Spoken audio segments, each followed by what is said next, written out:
जय श्री कृष्णा। जय सनातन। गाए जा भगवान की महिमा गाए जा। गाए जा भगवान की महिमा गाए जा।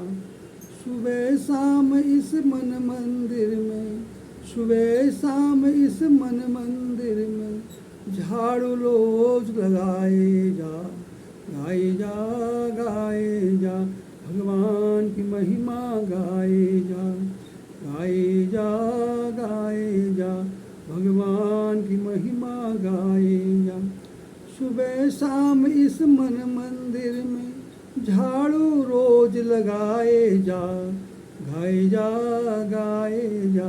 भगवान की महिमा गाए जा। जय श्री कृष्णा।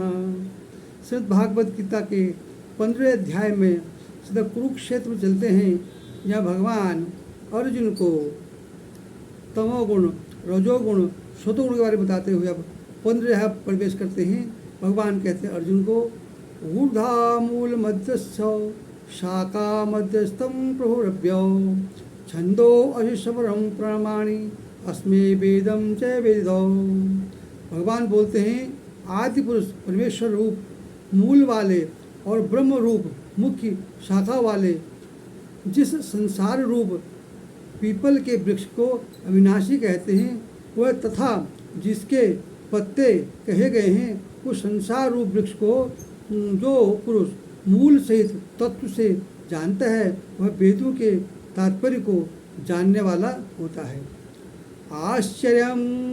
आश्चर्यो प्रसुतो तस्य शाखां गुणा प्रवृतेर विषप्रभो अर्धस्य मूल सम्मुक्तो संतानं कर्म बुद्धेत मनुष्यलोको। उस संसार वृक्ष के तीनों गुणों जल के द्वारा बढ़ी हुई एवं विषय भोग रूप कोपलांक वाला वेद, मनुष्य और त्रियक्त आदि योग रूपी शाखाएं नीचे और सर्वत्र फैली हुई और मनुष्य लोक से कर्मों को अनुसार बांधने वाले अहंकारता, ममता और वासना रूप के जड़ें भी नीचे और ऊपर सभी लोकों में व्याप्त ही रहती हैं। ना रूपम अस्ये तर्तो फलभत्ते नान्तो ना चार्वितम संप्रसो अश्वत्थे मेकम सुवृद्धमूढ़ो समंगम सस्ते रूढ़े निश्चित्वा।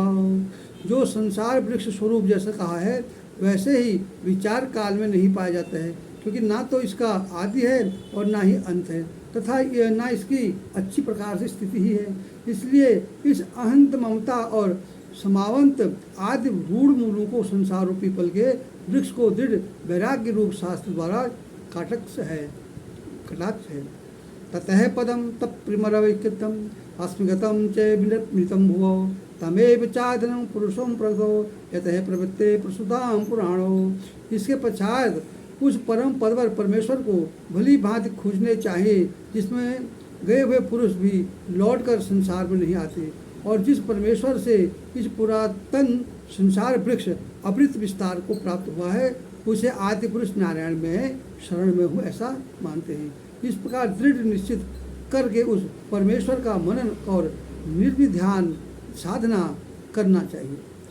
निर्माणो मोह जित्यंग्यो संग दोषे अध्यात्म नित्यं विनत्र कामो द्वंद्वो विमुक्तानां सुख दुखांशय गच्छेता मूढ़ं पद्मवेगं गतो। जिसका मान और मोह नष्ट हो गया हो, जिसके अतिरूप दोष जीत लिए हो, जिनकी परमात्मा स्वरूप में नित्य स्थिति हो और जिनकी कामनाएं पूर्ण रूप से नष्ट हो गई हो, वह सुख दुख नामक द्वंद्व से विमुक्त ज्ञानी जन इस अविनाशी परमात्मा पद को प्राप्त होते हैं। ना तत्व से सूर्यम ने शशंको ना पावको तत्पदम ना निर्वत्पानम तत्मे परम ममहो।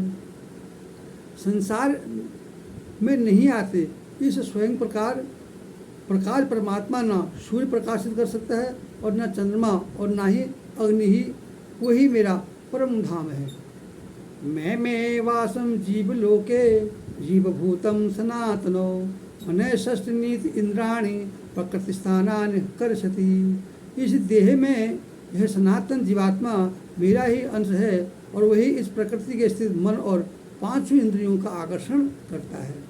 शरीरम यत्वमनोतम याचा मुक्तम समीक्षो ग्रहे तत्वानाम संशयो वायुगंधे विनाशतो। वायुगंध स्थान किसी गंध को जैसे ग्रहण करके लेता है, वैसे ही देह आदि स्वामी जीवात्मा भी इस शरीर का त्याग करता है।